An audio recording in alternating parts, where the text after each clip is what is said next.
Bismillahirrahmanirrahim. Assalamualaikum warahmatullahi wabarakatuh. Sampurasun siswa-siswi sadayana. Kumaha kabarna dina dangat ieu? Mugia dina kaayaan sehat walafiat. Amin ya Allah ya rabbal alamin. Wilujeng enji, wilujeng tepangdi dina pangajaran bahasa Sunda. Dina pengajaran bahasa Sunda dinten ieu hidup baris ngabahas materi ngeunaan drama nya.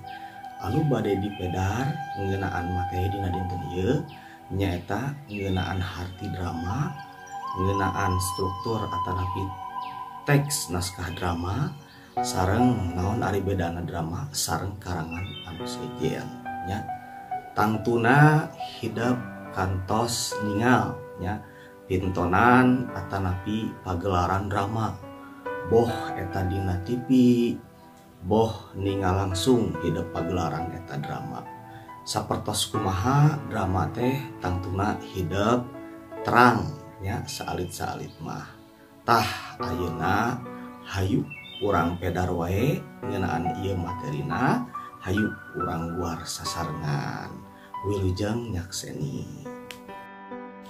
Siswa-siswi sadayana hayu urang pedar wae sasarengan ieu ngeunaan materina. Sakapeung istilah drama teh sok disarwakeun jeung teater. Tapi saestuna eta dua istilah teh nuduhkeun harti anu beda. Najan dina enas-enasna nuduhkeun kana seni pagelaran atawa seni pintonan. Drama teh salah sahiji wangun sastra anu sok dipagelarkeun. Istilah drama teh dina bahasa Yunani dramoi anu hartosna niru-niru. Kitu oge teater asalna tina bahasa Yunani dina kata teatron, hartina tempat upacara pamujaan nu parenahna di tengah alun-alun. Salajengna ngeunaan naskah drama. Naskah atawa carita drama teh nyaeta karangan sastra Sunda anu midangkeun carita atawa lalakon ku paguneman.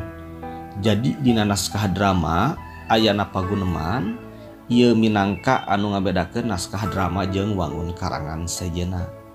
Teges nama drama carita rekaan anu winangun paguneman. Ciri-ciri khusus atawa naskah drama sok disebut bae struktur teks drama nyaeta aya 5. Anu kahiji pertelaan palaku, nu kadua babak jeung adegan, anu katilu candraan atawa karangan dina awal babak, nu kaopat paguneman, jeung anu kalima prolog epilog. Hayu urang pedar wae ngeunaan struktur drama ieu. Anu kahiji partelaan palaku nyaeta anu ngaberendelkeun ngaran jeung katerangan ngeunaan palaku atawa tokoh anu ngalalakonan dina eta drama.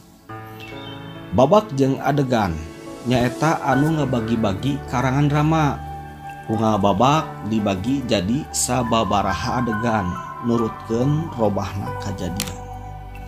Anu katilu aya nu disebat candraan atawa karangan di awal babak. Tah nyaeta ieu nerangkeun kaayaan, latar, suasana, palaku, kajadian jeung sajabana. Sapertos aya contona tiasa ku hidup dibaca. Anu kaopat paguneman nyaeta kalimah langsung para palaku anu silih tempas atawa ngobrol nya lamun ceuk bahasa Sunda nama parcakapan. Tah aya contoh ngeunaan paguneman ieu tiasa ku hidup dibaca. Anu kalima prolog jeung epilog. Prolog mah ditulisna dina awal drama. Eusina katerangan ngeunaan lalakon anu disuguhkeun. Upami epilog mah ditulisna dina bagian panutup drama. Eusina kacindekan lalakon jeung nasehat pangarang anu bade ditepikeun kanu nonton atanapi anu digelarkeunna.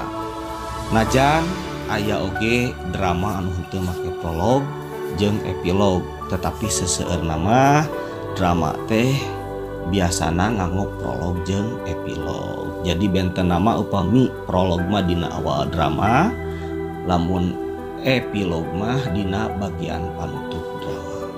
Tah eta ngeunaan peredaran materina, tong hilap pancena dikerjakeun. Hatur nuhun.